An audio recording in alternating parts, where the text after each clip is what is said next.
Hey, really, today we're talking about the elegance of medical device design, and my guest is Marc Taub. Marc is the Divisional Vice President of Technical Operations for Abbott's diabetes care business. If you don't know, Abbott is a huge medical device company. And Marc has been this driving force behind Abbott's new continuous glucose monitor, FreeStyle Libre.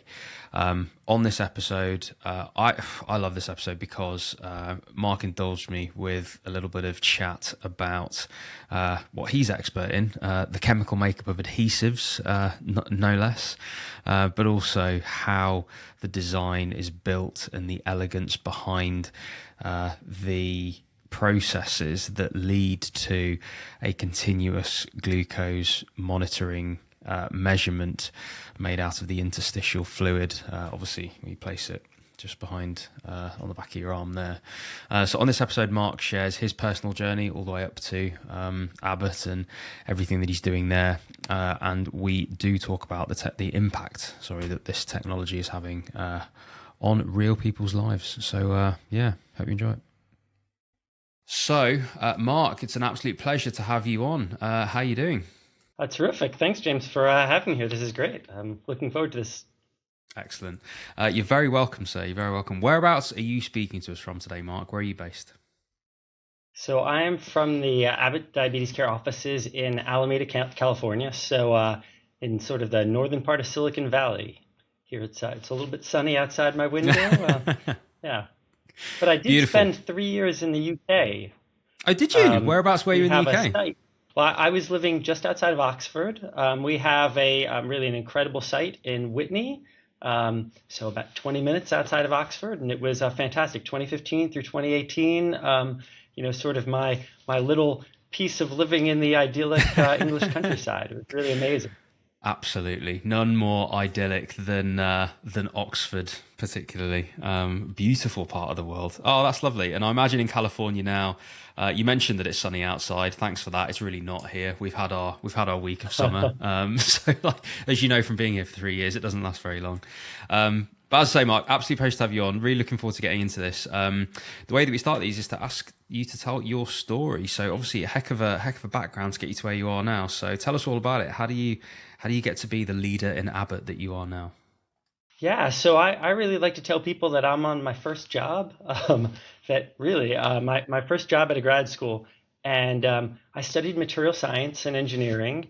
And when I think about how I ended up here, I wish there was a master plan I could tell you, but we all know people with diabetes. I grew up, my mom was a nurse educator, a certified diabetes educator. So I guess I always grew up, talking about healthcare and diabetes and awareness of it. She actually just retired this past year. She was a professor nursing at New York University. So she just retired. So kind of a nice story there.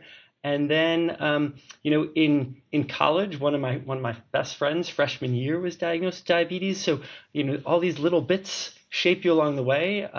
When I was I studied engineering in university, and then when I went to graduate school, I knew I wanted to study material science. I knew I wanted to do something in the health aspects of material science, biomaterials, and got involved in some transdermal drug delivery work, which back in the kind of late 90s, early 2000s was sort of a very exciting area. Things like Nicoderm, the patch to help people with smoking cessation. It was a lot of active research in that area.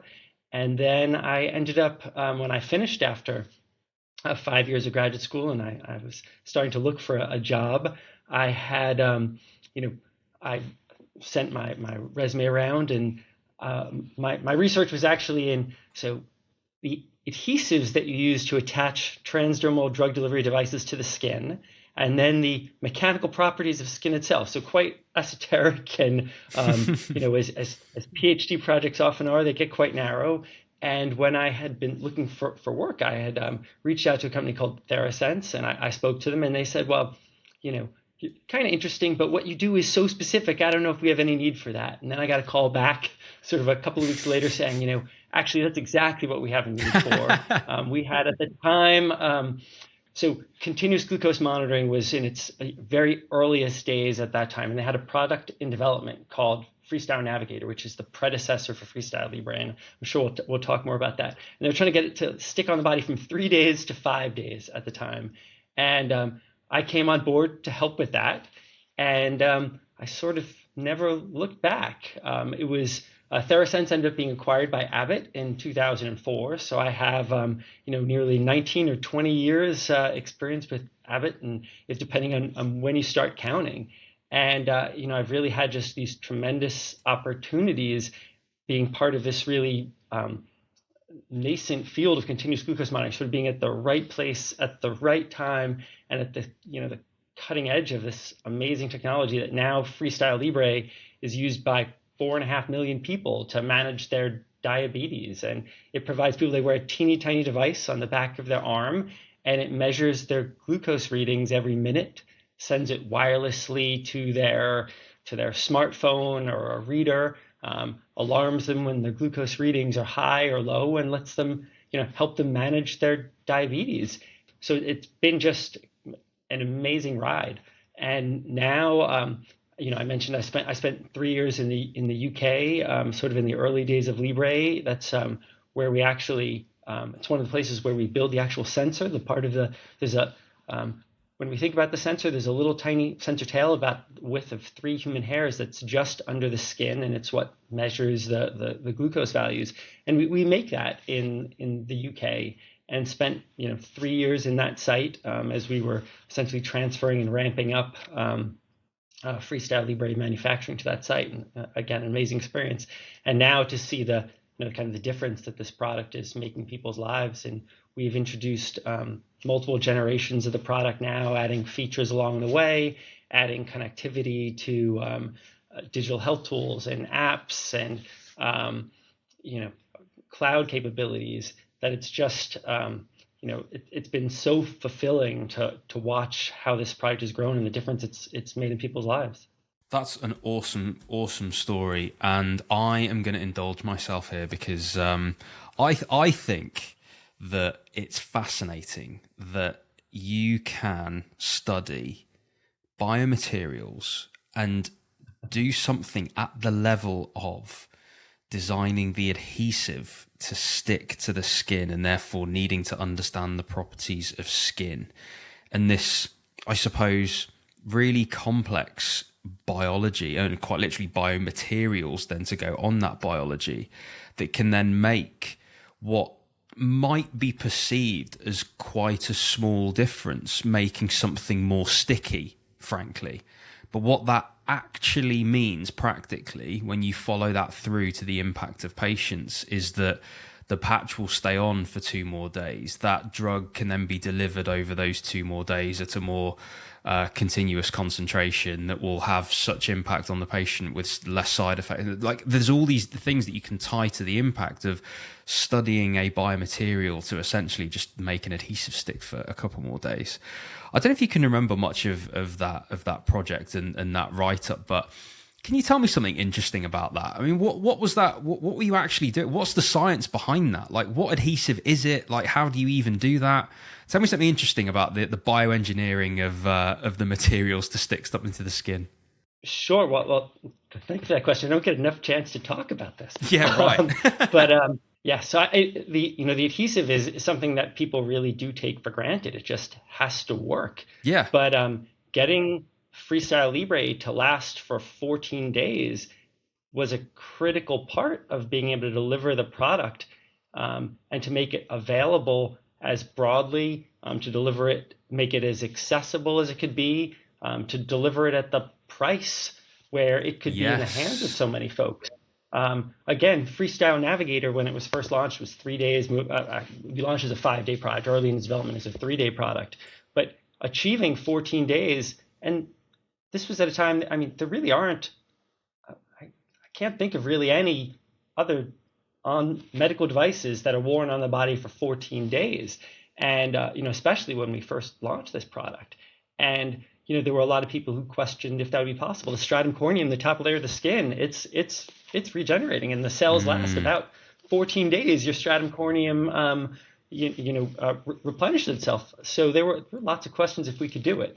But we work with great partners and did lots of work and lots of elements of the design of not just the adhesive, but the backing of the adhesive and how it's attached to the electronics of the device itself, the puck, how to do that in a way that's healthy for the skin, lets moisture pass through, gets good adhesive. But really, I think in grad school I learned a way of thinking and how to solve difficult problems and approach difficult problems that served me the best through my career.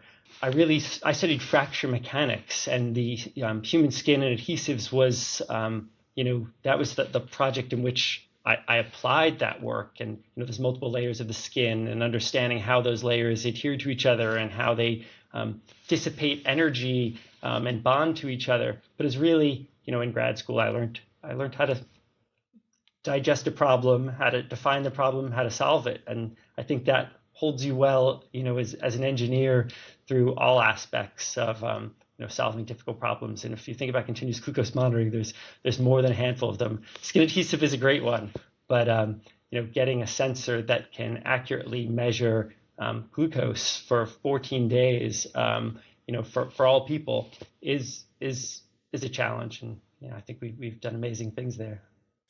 Yeah, I think that is there's a really interesting concept for me here, which is that when leaders, entrepreneurs, R&D department, like when people need to solve a problem, you said you learned that a way to solve problems at grad school, but like immersing yourself in a problem to truly understand that problem and everything that could possibly be innovated in order to solve that problem, I think is none more evident than in what you've just described. Because if you think about what are you actually trying to do here with this problem? Well, you're trying to continually monitor glucose in the body without really immersing yourself in every minute detail of that problem.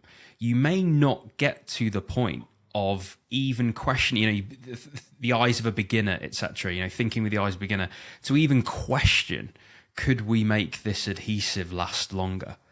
I think, and what would that enable with all the other technology for us to do? And to your point, what does that do to price point and all these different things? I think that's just a wonderful example of how we talk about this a lot in our work when we talk about different audiences and making sure that you map all the audiences and every person that could possibly be affected by this and make sure you understand them and understand their pain points and understand how your value is translated to them, to understand all those things. But from an engineering perspective, I think that's fascinating because this isn't my world particularly, but to then translate that into the understanding of an engineering problem of understand literally every possible thing about the device and figure out how to optimize it.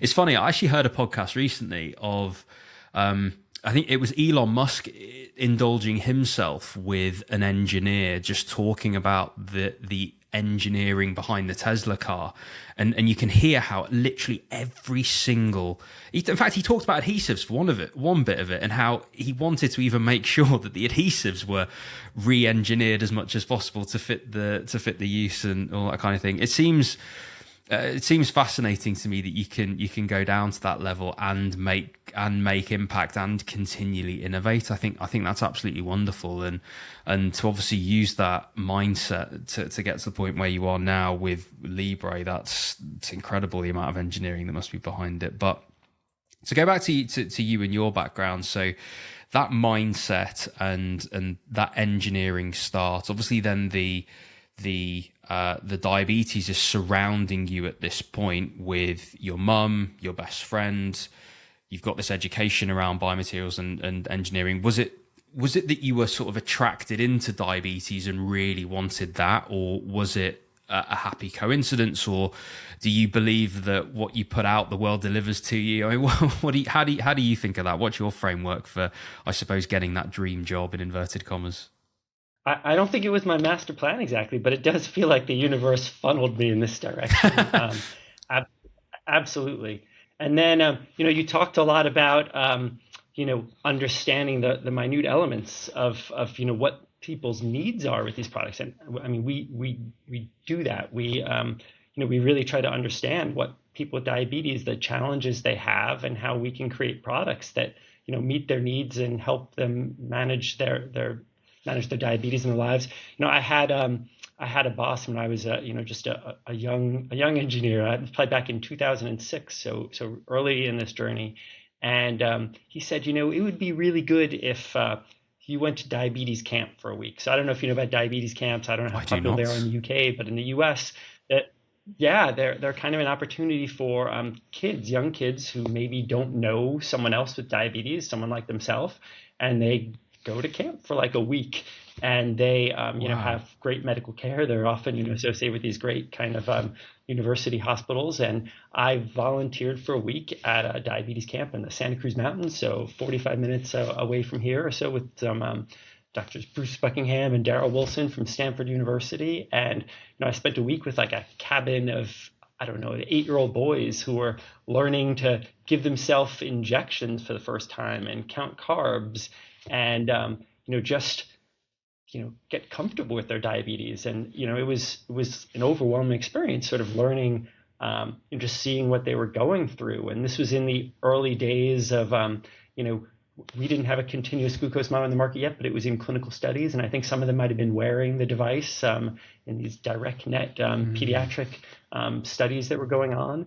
And just watching them and how they were managing their diabetes. I mean, it's inspiring, but also just creates those connections and helps you realize how the products you make can improve people's lives, and the differences they're making at that point, and just how much more opportunity there was to help get rid of some of the difficulties of having diabetes, the cognitive burden of having to figure out your dose, the pain of doing finger sticks.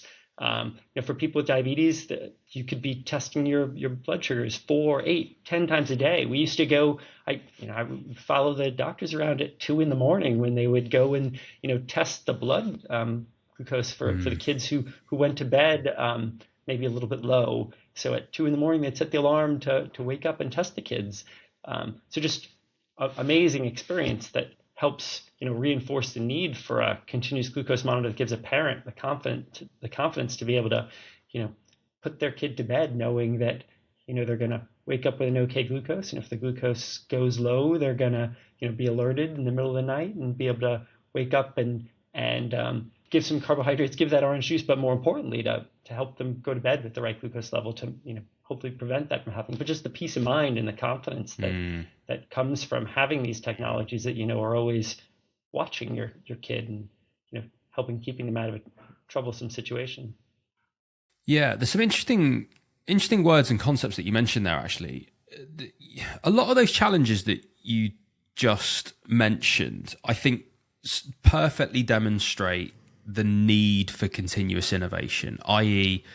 that, I mean, you mentioned that Libre has a predecessor, and there were many predecessors to that in terms of the way that people manage their care, but ultimately there's this driving force behind that, which is we can make those patients just have a better experience. You mentioned like pinpricks for blood glucose analysis and reducing those, and like there's many of these sort of points that we're counting. Like there's lots of sort of lifestyle impact, and I think this continuous need to innovate beyond the challenges and to make life better for those people with diabetes is clearly a driving force behind someone like yourself, for whom it is a little bit personal. You've got these personal stories behind this that can help motivate you, which I think is quite nice. But you also talked a little bit there to responsibility and trust, that ultimately these devices and the accuracy of them, the sensitivity, the specificity, it actually matters. It matters at a really kind of critical level, that they do just work. They can have bells and whistles, but the fact that they just work and do what they say they're going to do. And also then the metric that actually provides, which is peace of mind and confidence, two things that you've mentioned there, which I think that's a real interesting journey through that problem for me, actually, when you're not thinking about necessarily the engineering or the commercials, but it's actually just thinking, how do you actually make people's lives better? That is that's more the sort of impact journey, I would say, of understanding the need to innovate and understanding the responsibility, and then getting to a point of confidence. That is a really nice story through the impact of the innovation. But I'd like you to tell me about Libre, and I'd like you to tell me about it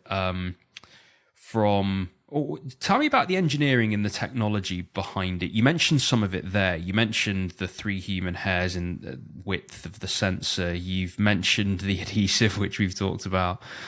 But can you tell me about CGM devices broadly, and just where Libre fits in, and how you developed it from its predecessor? Continuous glucose monitors like the FreeStyle Libre, they measure glucose in the interstitial fluid that bathes the cells. So all of your cells need glucose to survive.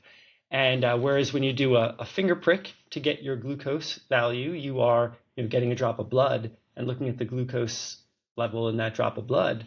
A continuous glucose monitor, it's looking at the glucose levels in the interstitial fluid that bathes the cells. So a little bit difference in there, but because the glucose comes in the blood, the numbers are they are representative of the glucose values that you would see in the blood. And we spend a lot of time trying to understand that relationship between the two of them and developing algorithms to make sure that the glucose values in the interstitial fluid that we're reporting are very accurate and match those reference values that are taken from the blood. Because when you talked about the peace of mind and the accuracy, that is at the core of what we do. We need to create we have created a very accurate sensor that gives glucose readings that you can trust, that you can make insulin dosing decisions on, that doctors can trust, that people who are deciding how much insulin to draw up in a syringe or in their pen can make accurate decisions, feel comfortable with that.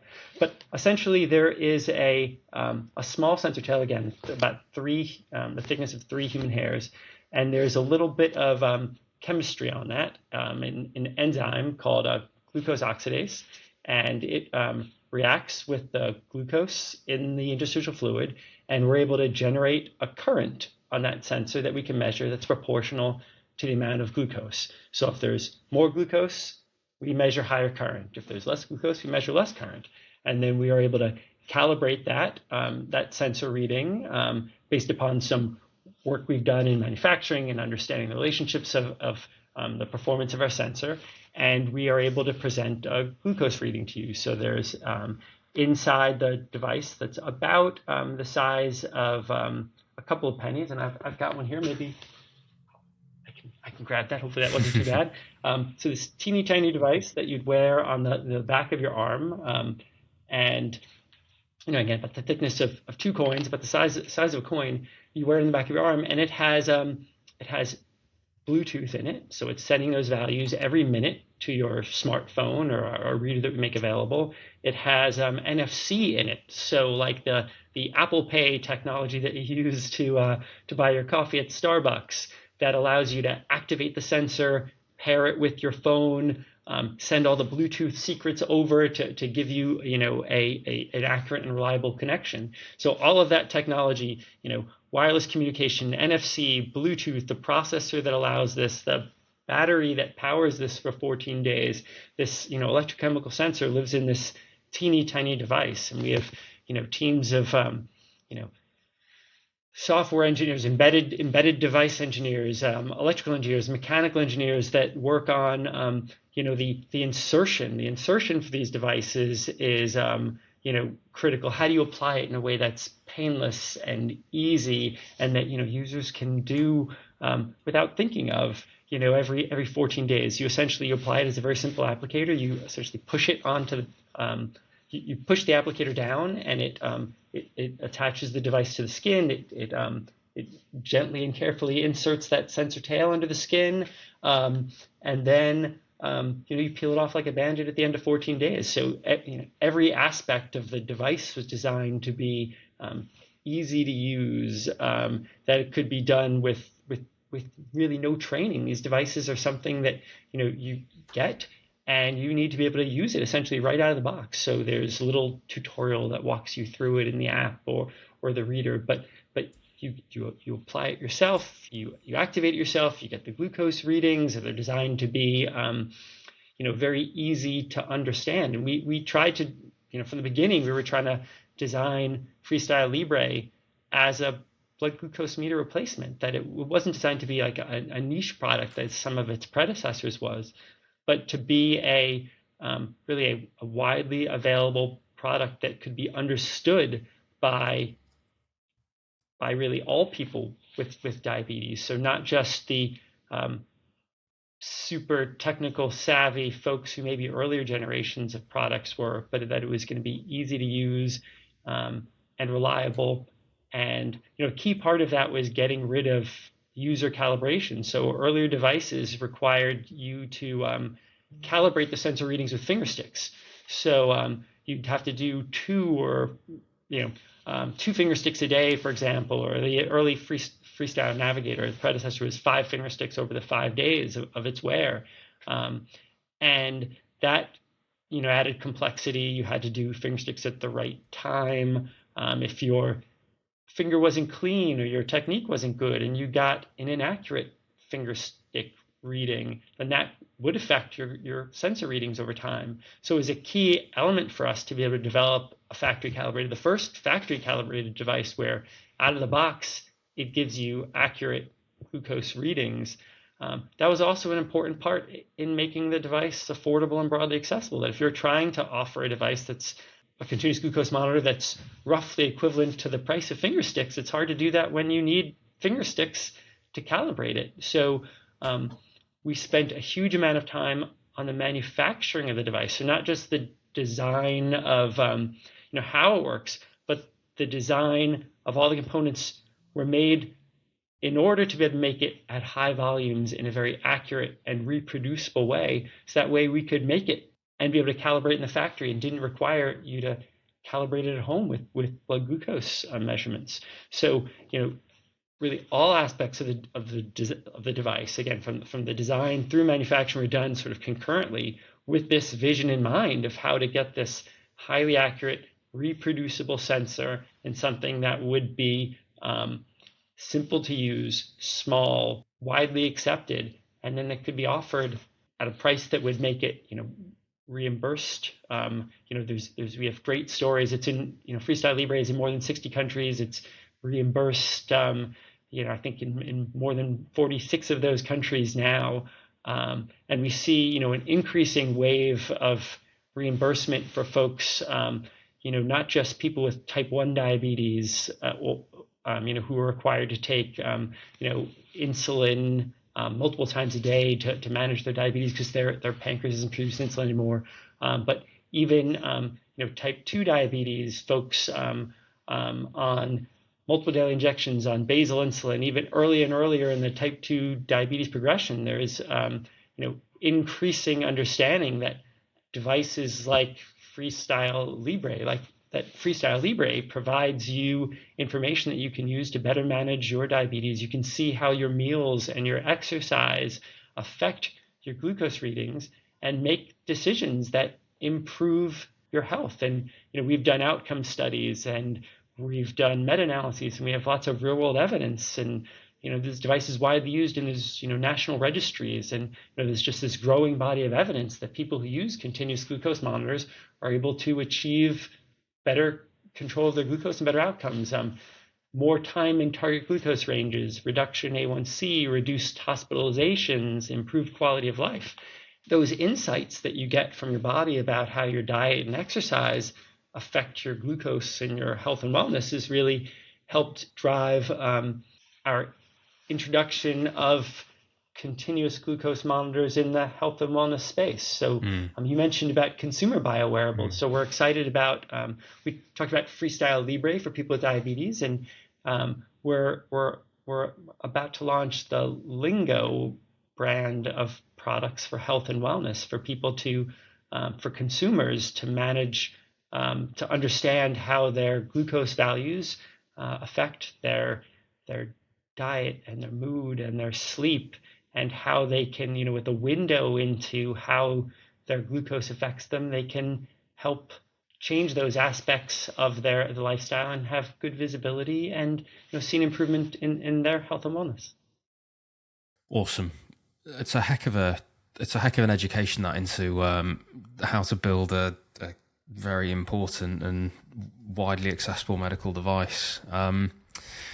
Well, first of all, I just want to comment on like how beautifully elegant the science is behind a continuous glucose monitor. It's a bit criminal that I didn't know this, but I didn't know that actually what you're doing is oxidizing the glucose and then measuring current. I hadn't appreciated that, and that's so wonderfully elegant how the chemistry, the physics and the biology just come together there to actually give you a value that can be continually tracked over that period. I think that's so elegant and so wonderful. But I think what's also elegant and wonderful in the way that you've explained that. So I've actually just spoken to someone who is in patient experience at Novo Nordisk on this podcast. I actually spoke to her just before this recording, actually.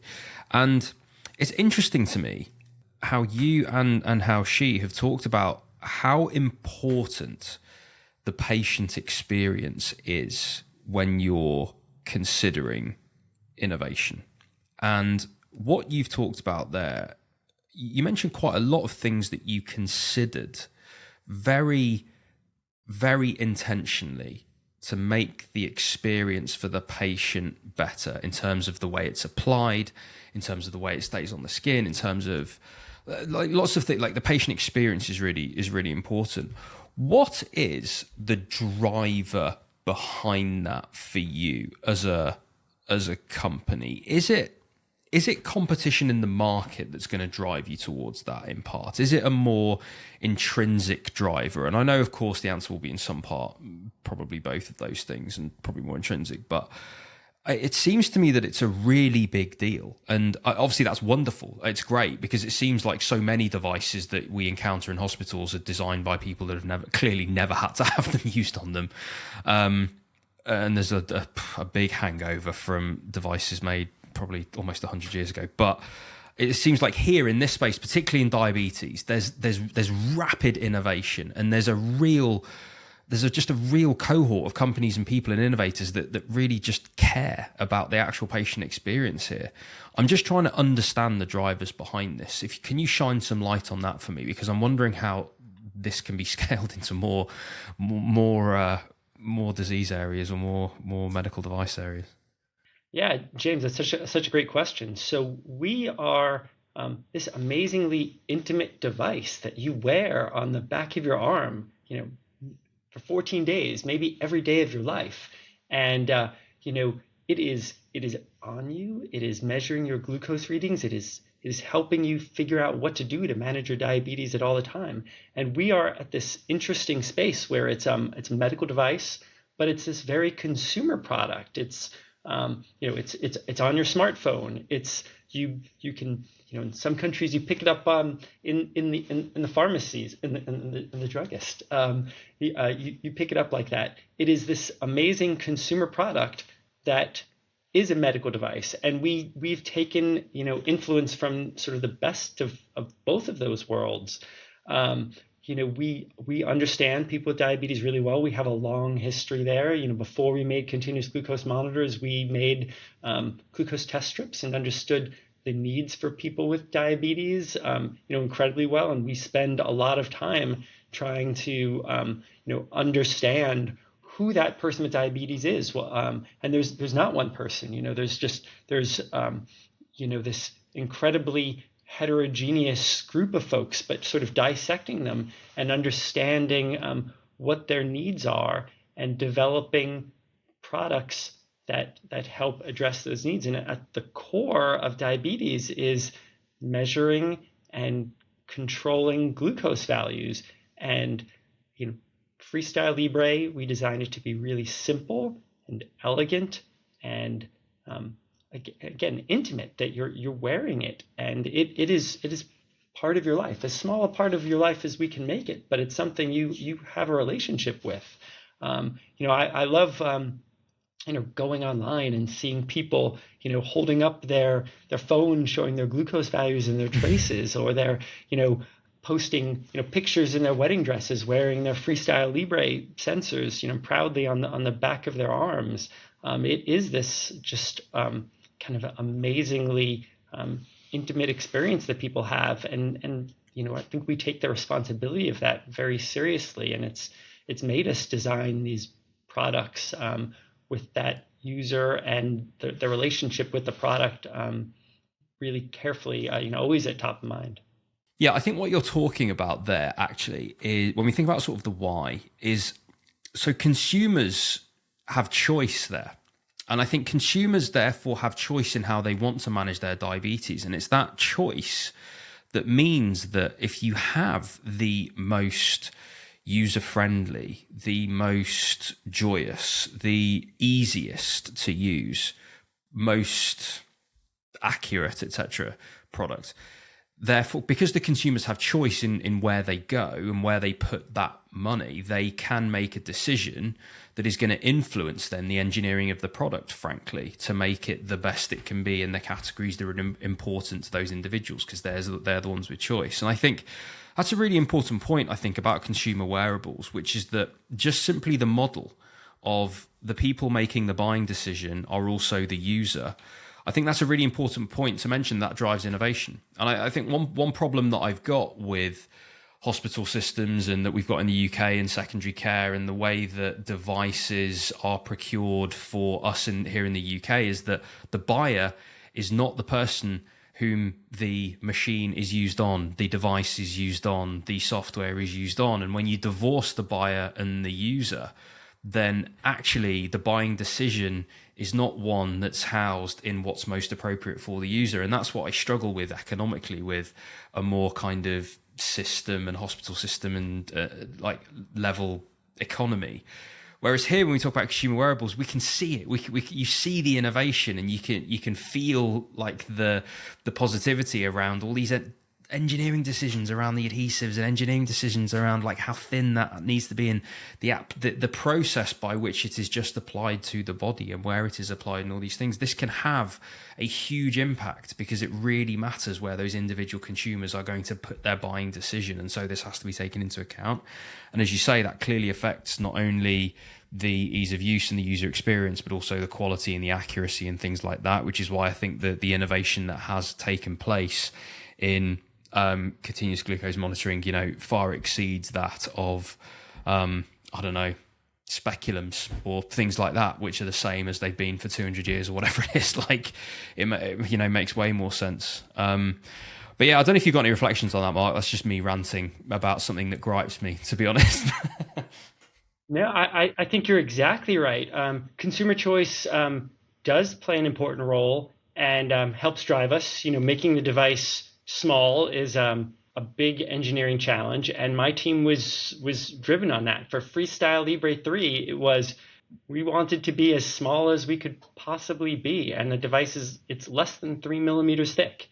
And there is a size on the device when you don't know you're wearing it, and I don't know what that line is, but FreeStyle Libre 3 it's at that level where you really lose the fact that you're wearing the device because it's so comfortable.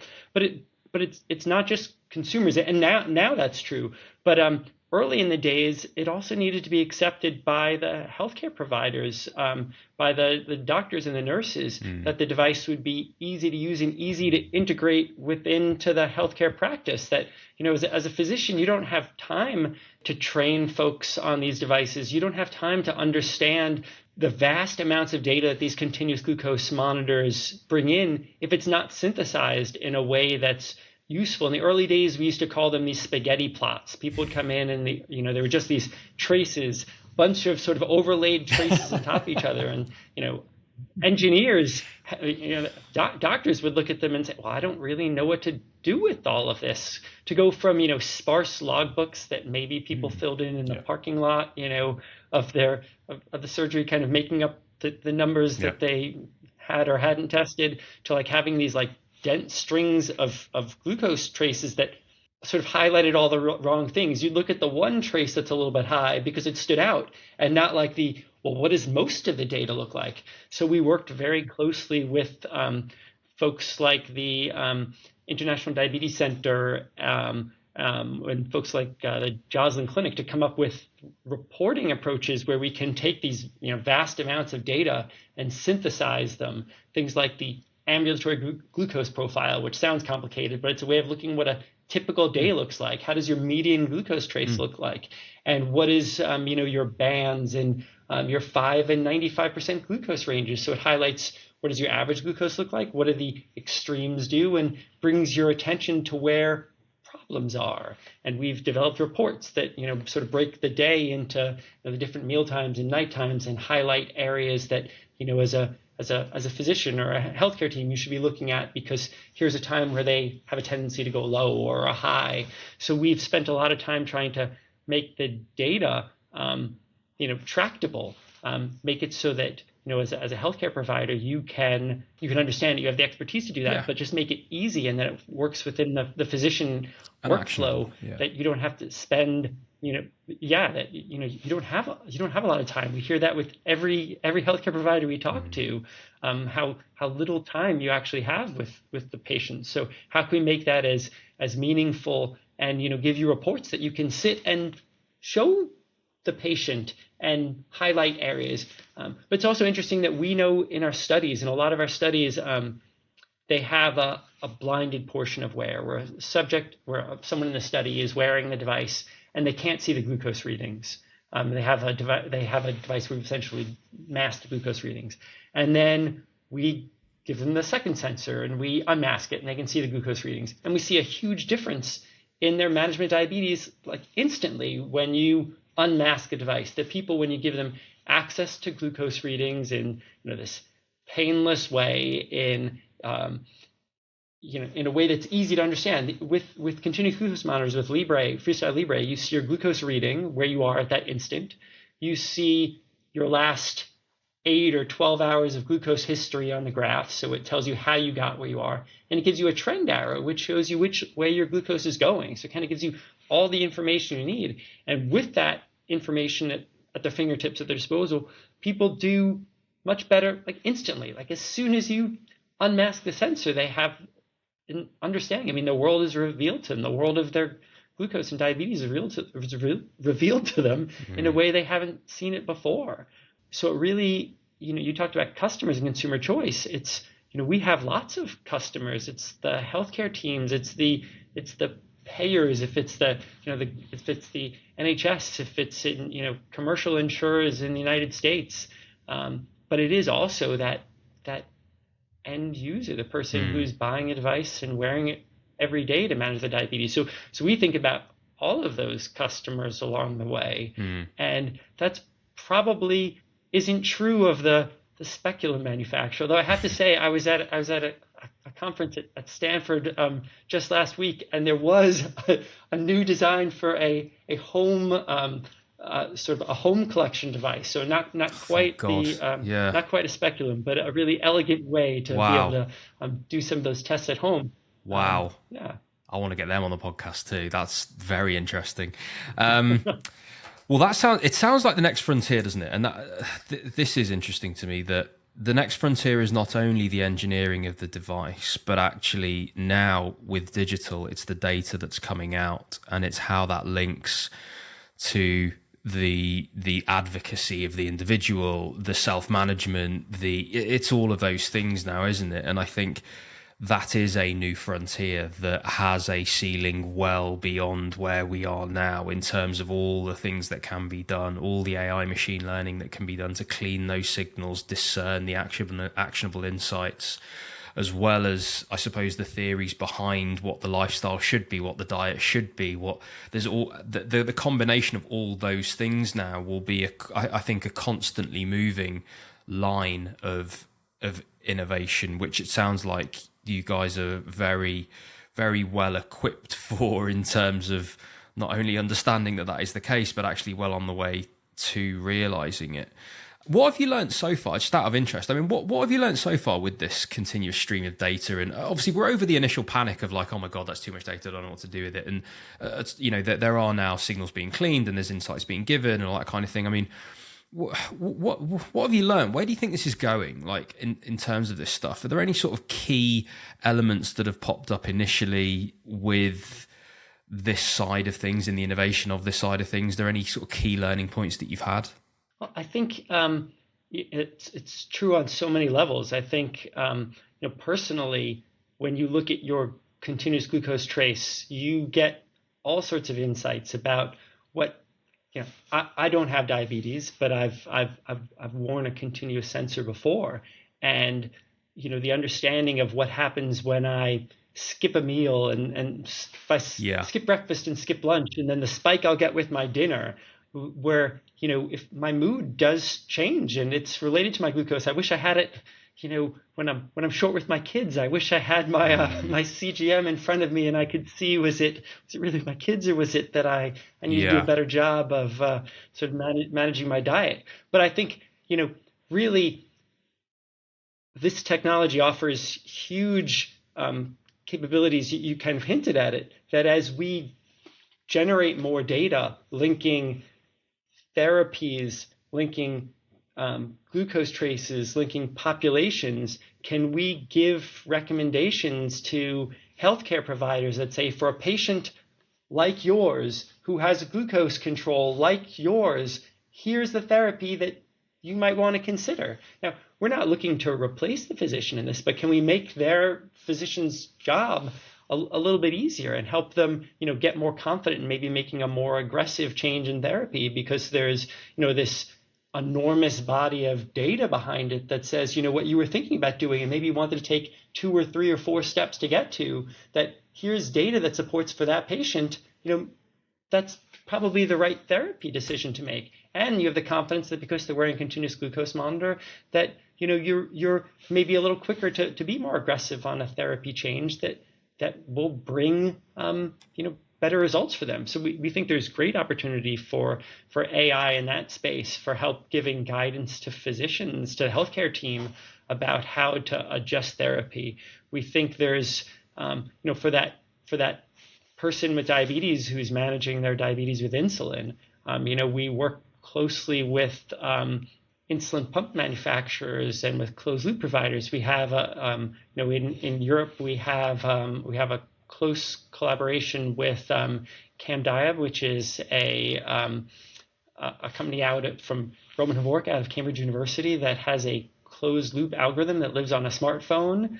And so he has a system that works with our FreeStyle Libre 3 sensor, the CamDiab algorithm, and a pump from Ipsomed that delivers insulin in a hybrid closed loop way, driven by the glucose values measured from the FreeStyle Libre 3 sensor. We have ongoing collaborations with companies like Tandem and Insulet in the development of systems from them as well, to help the system get in the hands of more and more folks who use them to manage their diabetes. But we also see the opportunity to partner. You mentioned Novo Nordisk. We have within the FreeStyle Libre Link app, so the app that lets you read your sensor, you can scan your NovoPen smart pen and see the insulin administrations from that pen right on your FreeStyle Libre Link app. So as a healthcare provider, maybe you've had glucose data, maybe you've had logbooks of how much insulin they've delivered, but imagine seeing that all in one place. Not only what their glucose history is, but their the insulin they delivered, and that gives these really teachable moments of, look, why did your glucose go high, or why did your glucose go lower? I see you didn't take insulin after these meals. So just having this information in one place, just provides these meaningful opportunities for conversations with the healthcare team and that person living with diabetes. And just the reminder to say, hey, did you take your insulin? And it gives them the confidence. Maybe before, someone, if you weren't sure if you took insulin, maybe you didn't want to take the chance of giving yourself a second bolus and knowing that you were going to be struggling for the next 3 hours with trying to recover from a low given by insulin stacking because you forgot that you gave your insulin. But here, with these systems, then you know how much, you know that you deliver that insulin because you can scan that NovoPen and see it right on your FreeStyle Libre Link app. That if you see you missed your dose, you can have the confidence to take that dose and know you're not going to be troubled by low glucose for the next several hours. It just gives people that much more control of their health and wellness. Yeah. And you talked about, was it Lingo Health, the new health and wellness brand, right? So how we talked about data just now, and we talked about how that data is used in the context of diabetes to understand what certain things in your day do to your level. But of course that applies to not only people with diabetes, that applies to everybody. And I suppose if you subscribe to perhaps a more deterministic view, that just with more the quantified self, the more information that you have about yourself, the better the decisions can be made, and the more that is predictable, then obviously the more data the better, and we can learn what certain things do to blood sugar and what that can do to mood. And you say in jest, that this causes a change in behavior which can have knock-on effects to others. Well, actually that might not be so silly at all. Actually, that when scaled up at population level, you wonder what positive benefits that can have, and so obviously my question was going to be, how do you see devices like this in terms of not people without diabetes using them to gather that data and to understand more about themselves and behaviors, and we can start to learn more about ourselves as humans. And some people will say, that makes them uncomfortable and they don't want to know that. If I'm tired, I'll go to sleep. If I'm hungry, I'll eat, that kind of thing. But obviously there's lots to learn, and that's how we will progress from a scientific level. I personally don't like wearing a Fitbit. Because I think anything that's measured will behave differently. I will behave differently if I'm being measured even by myself. And so it ends up being quite a mental burden on myself. But I know that for Jess, my co-founder of SomX, and my fiance, she absolutely loves to wear all this stuff and absolutely loves the quantified self and absolutely loves to know that data to learn how she can understand her body and optimize it more. And I can completely understand that. And so, obviously through the consumer brand, you're looking for people like that, right? You're looking for people that want to take that step and understand more about themselves. I'm assuming anyway, but you tell me, what's this consumer brand going to be about? So I don't think it's just more data for data's sake. I think it's really about how to take that data, that information that we can get from a biowearable, and present it in a way that's meaningful and gives insights.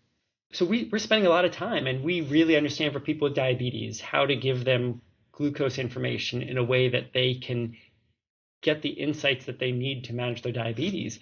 And you talked about being close to the consumer.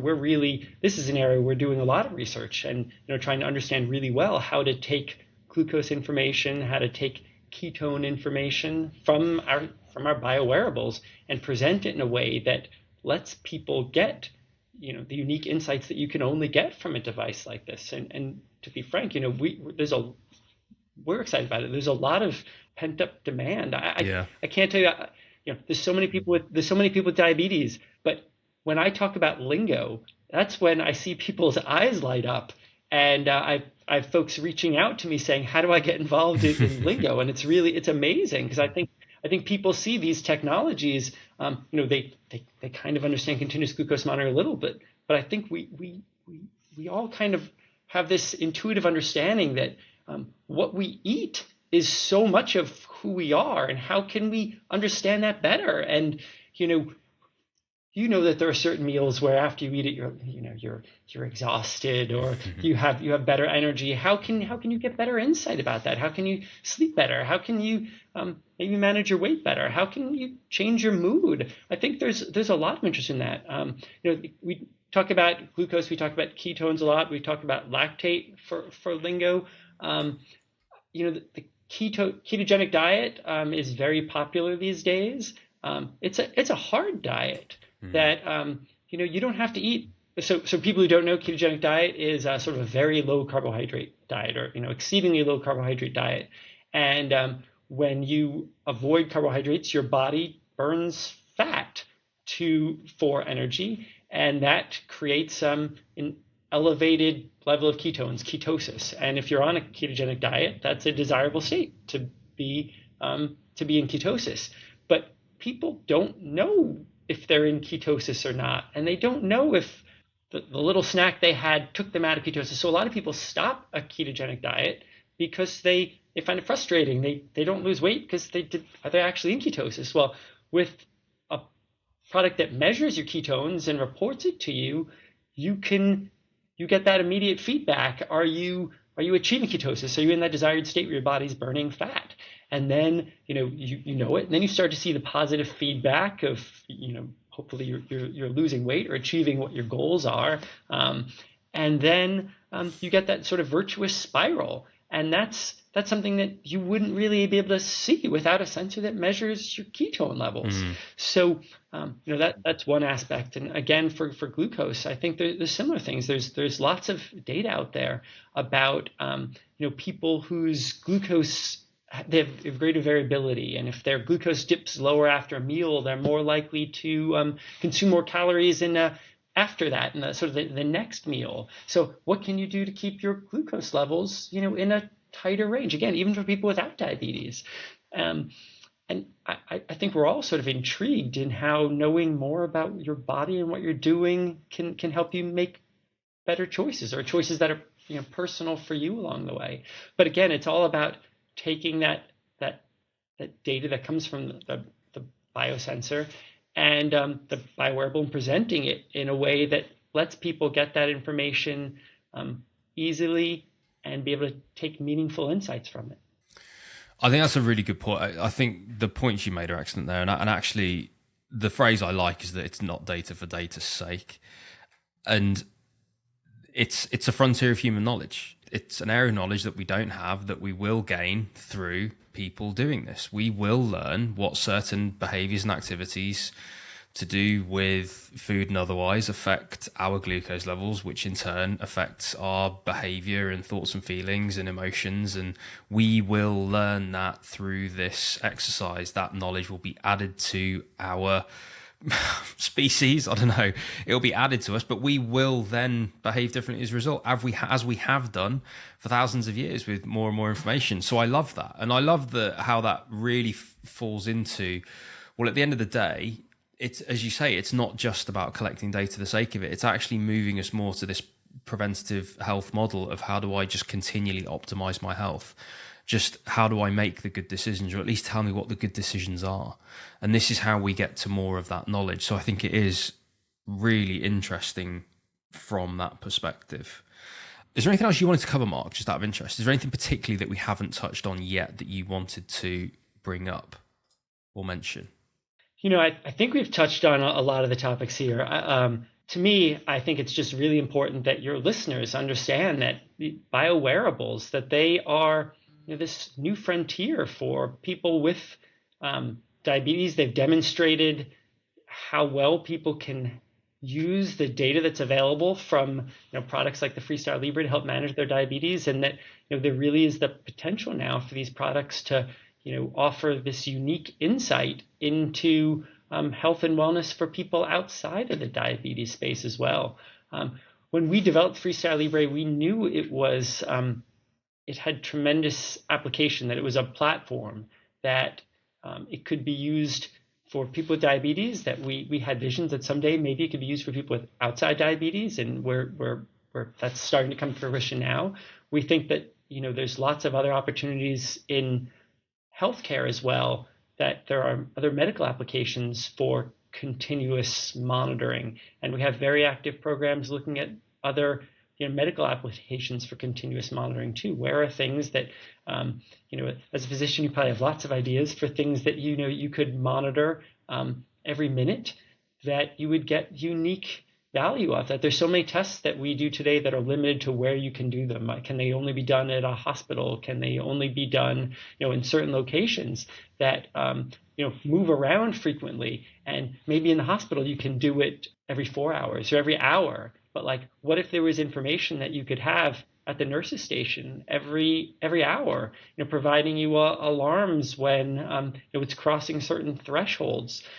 How much of a burden can you reduce from that nursing care in the hospital, and just improve outcomes by having access to this data. So I think we're just at the tip of the iceberg, really, of this continuous analyte monitoring that we get from biowearables. And diabetes has been an amazing place to introduce this technology, but we'll see it come out for other medical analytes, and we're going to see it come out for consumers.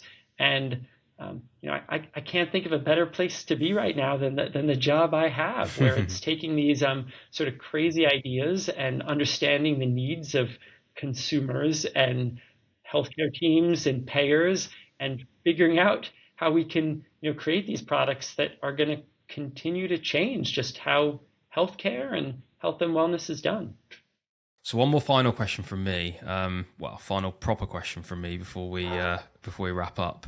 If I take you full circle back to the engineering, and when you think about the continuous glucose monitors now and Libre 3 that you've got now, when you think of Libre 4, 5, 6, 10, and whatever next generation devices are around, from an engineering standpoint, where do you think this goes next? Where do you think the innovations are? Is it in the materials? Is it in the broad structure? Is it far more in cloud and data and the move of information? Is it that we're capturing different information? I'm super interested. Like, what do you think the innovations are from here? It's really in all of those areas, which is both exciting and frightening. We've talked about, we have in development a continuous glucose and ketone sensor, so a combined sensor. Oh, wow. That with one device the size of the FreeStyle Libre 3, a couple of pennies on the back of your arm, that'll measure glucose and ketone. So for people with type 1 diabetes, for example, that are at a high risk of diabetic ketoacidosis. So I talked about ketones being, raising ketones are interesting for weight loss, but for people with diabetes, high ketones can be deadly, and it happens when there's not enough, when there's not enough insulin in the body, essentially, and when the body breaks down fat, that you can develop an acidotic state, and that's incredibly dangerous, and people die from it.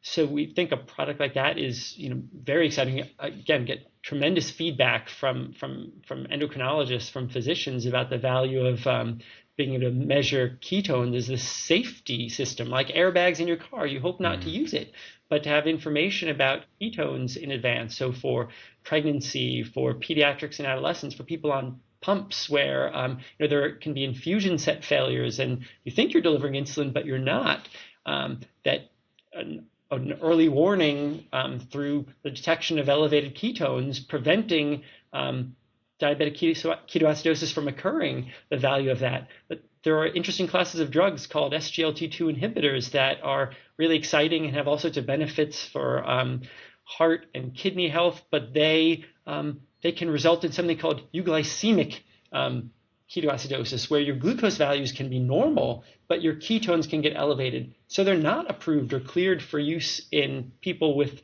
type 1 diabetes because of that risk.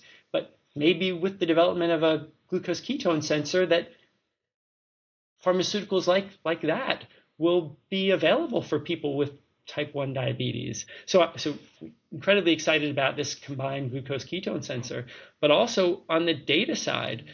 When I started my career, I didn't have an appreciation for how much of diabetes now is growth on the digital side. I mean, we have a huge digital team. It's an area where we're growing tremendously, supporting apps and cloud infrastructure to get data from the device and send it up to the cloud, so your caregiver, your physician can see it in our Libre View cloud management software, that your caregiver can see it on their phone through our Libre Link Up app. And how can we keep adding features to this to add more utility to the person with diabetes, their caregiving team, the healthcare providers?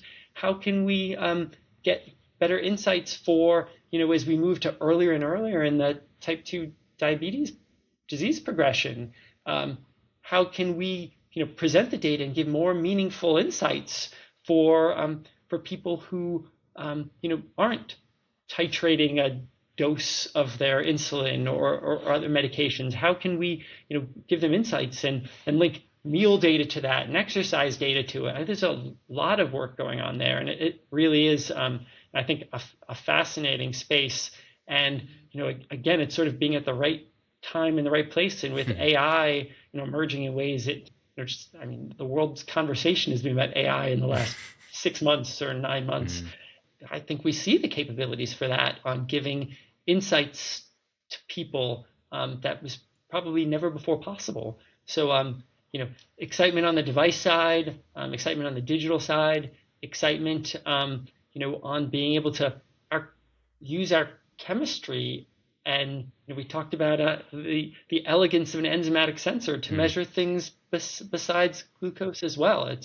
It really is all those things coming together. So I can't think of one area of my team here that isn't doing just amazing stuff that's going to be leading to the next generation of these products that, where we're going to be in 5 years is going to be amazing. In 10 years, I can't even imagine, really. Awesome. You're not going to be out of a job anytime soon, are you, Marc? Plenty to do, plenty to innovate in. And yeah, it's been an absolute pleasure allowing you to explain the engineering and hearing all of that, and me indulging myself by asking you the questions on adhesives and enzymatic sensors. I've thoroughly enjoyed this. It's been a pleasure having you on, sir. And yes, the next time you're in the UK, you must let me know, and we can catch up. But Marc, it's been an absolute pleasure. If people want to learn more about the device, about you, about what you guys are up to more broadly, what's the best way for them to do so?